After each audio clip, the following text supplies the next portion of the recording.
Hola, seguramente le llama mucho la atención el título de este video, que se llama Obi-Wan Kenobi y los modelos de negocio de multiplataforma. Bueno, el modelo de negocio multiplataforma es un modelo actualmente muy en boga, producto de las startups tecnológicas y sobre todo aquellas que quieren constituirse como puentes digitales entre oferentes y demandantes de distintos productos, digamos, o servicios. Ya, en ese sentido, el mejor ejemplo para aterrizar el concepto de las multiplataformas sería el de las consolas de videojuegos. Por ejemplo, Sony te promete fabricar una consola mucho más avanzada, como por ejemplo la PlayStation 5, ¿ya? Y que la va a poner a disposición del público, que en este caso son los usuarios. Pero Sony no es un gran desarrollador de videojuegos, ¿ya? Los que desarrollan los videojuegos son otras compañías. Por lo tanto, Sony, al sacar al mercado esta PlayStation 5, lo que hace es hacer una promesa a los usuarios de que habrán desarrolladores de videojuegos que van a crear juegos especialmente para esta consola. Por lo tanto, en el negocio de las consolas, Sony lo que hace es hacerle una promesa a los usuarios de videojuegos. Decirle, mira, estoy fabricando una consola que va a ser mucho más poderosa, mucho más potente, que va a permitir que corran juegos de mayor calidad, de mayor exigencia técnica. Y también te prometo que estos señores que son los desarrolladores de videojuegos van a hacer juegos para esta consola. Porque si lo piensas de manera fría, actualmente la PS4 tiene bastantes juegos desarrollados. ¿Por qué comprarte entonces la PlayStation 5, que en el fondo tiene muy pocos juegos por ahora?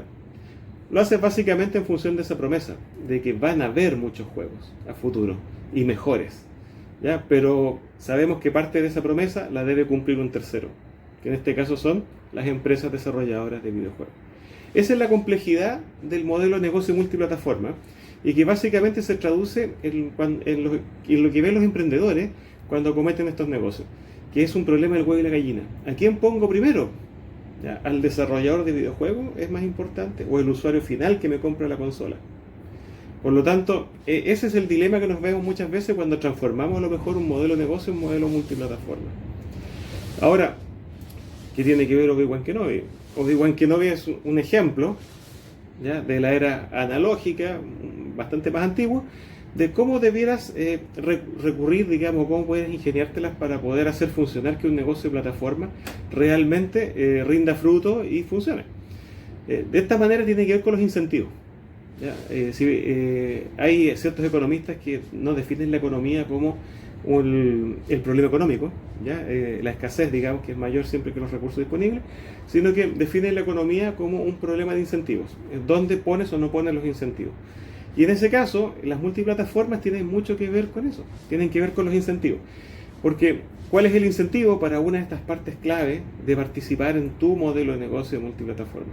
Tiene que ganar algo, tiene que haber algo que les resulte por lo menos lo suficientemente atractivo como para asumir el riesgo de participar contigo en este desarrollo. Y acá donde entra Obi-Wan Kenobi, pero mejor dicho, entra Sir Alec Guinness, ¿ya?, quien fue la persona que interpretó a Obi-Wan Kenobi en el cine. Y recordemos, en 1976 George Lucas no era nadie, la Guerra de las Galaxias no pensaba ni existir, estaba por iniciar rodaje. Por lo tanto, no existía todo este fenómeno cultural que está asociado, digamos, al fenómeno Star Wars. Por lo tanto, ¿qué es lo que pasaba en la mente de George Lucas en esa época?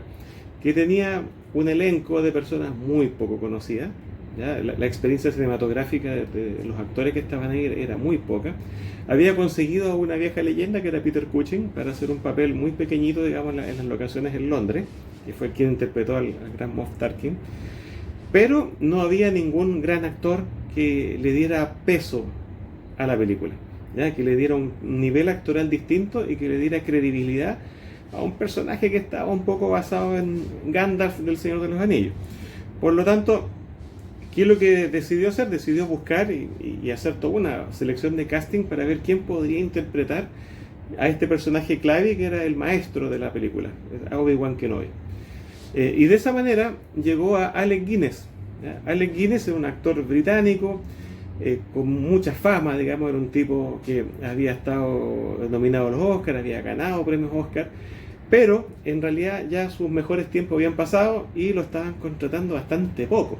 Recordemos que Alec Guinness tiene papeles muy importantes de la historia del cine que son icónicos, por ejemplo en Lawrence de Arabia, en El puente sobre el río Kwai, también en Doctor Zhivago, pero ya para 1975-76 como que su estrella se estaba apagando, ¿ya? Y ya no recibía tantos llamados para participar en películas, estaba un poquito mayor, etc.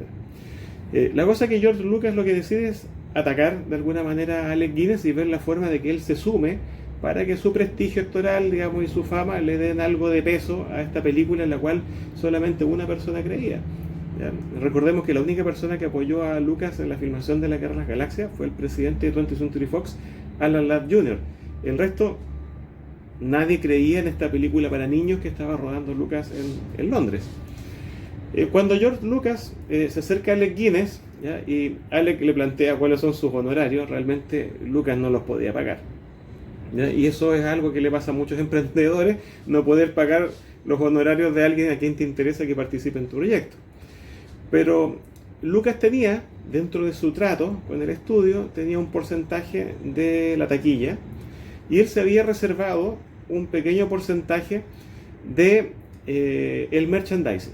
De hecho, el merchandising se dividía en un 5% para Lucas y un 5% para 20th Century Fox, ¿ya? Y en ese sentido, Lucas, cuando negocia con Alec Guinness respecto a su participación en la película, ¿ya?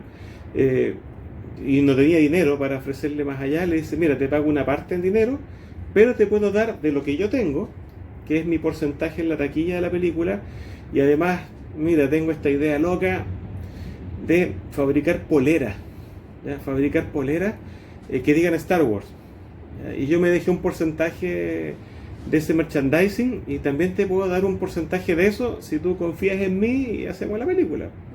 Además que si es un fracaso, esto es un riesgo que hay que asumir. Bueno, si lo vemos en retrospectiva, sabemos que ese porcentaje de las poleras que se había dejado George Lucas se convirtió, ya a medida que avanzaba el rodaje, en el contrato con la juguetera Kenner para fabricar la primera línea de juguetes basados en una película. En esa época habían juguetes basados en serie de televisión, ¿ya? Pero muy pocas experiencias habían al respecto a líneas de juguetes para una película en especial, digamos una película de cine. Y eso básicamente porque las películas estaban 1 o 2 meses en cartelera, ¿ya? Y no se pensaba que fueran a ser exitosas las líneas de juguetes de películas. En cambio, las series de televisión tenían temporadas más largas y los niños estaban más permanentemente expuestos, digamos, al golpeteo publicitario de esas líneas de juguetes. Entonces, la verdad es que a regañadientes Alec Guinness acepta la oferta de George Lucas y decide participar en Star Wars, ¿ya? Ahora, esto viene de la historia que lo han contado las mismas personas que han conocido a Alec Guinness. En la historia sabemos que Star Wars fue un rotundo éxito.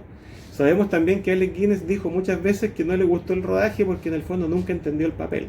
O sea, él de lo que hablaba no entendía ni palote, ¿ya? Pero sí lo que sabemos fue la sorpresa que se llevó cuando Star Wars fue un éxito y sobre todo las líneas de juguetes fueron un éxito, que eran los porcentajes que se había reservado George Lucas para...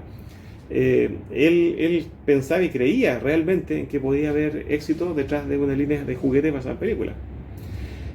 Y Alec Guinness realmente se vio beneficiado de todo esto, por eso participó después en las otras 2 películas que seguían, El Imperio Contraataca y El Retorno al Jedi.